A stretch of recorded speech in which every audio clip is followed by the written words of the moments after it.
Ni har tjatat länge på det här så att äntligen är det dags för oss att ta reda på vad som händer när man blandar våra 3 avfettningar i en och samma flaska.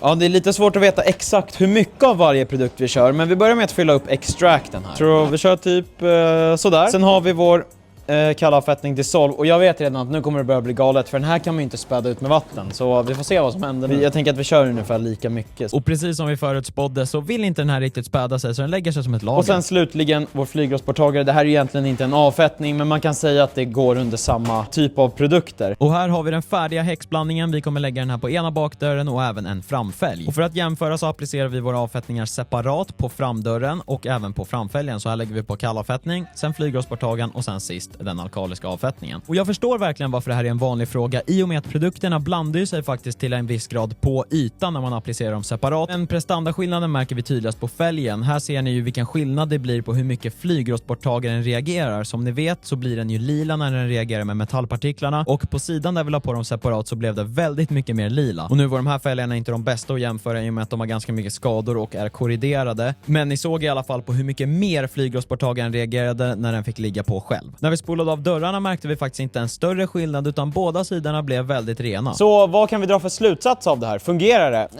Ja. Typ. Alltså produkterna kommer ju först och främst separera från varandra efter ett tag, men produkterna kommer också börja äta av varandra, så ingen av avfettningarna kommer efter en tid prestera bra alls. Och dessutom i en blandning kommer du inte kunna ha samma kontroll med hur länge varje avfettning får ligga på ytan och verka själv. Så slutsatsen är att det fungerar typ, men det finns också ganska många nackdelar till att det inte fungerar. Så där har ni svaret.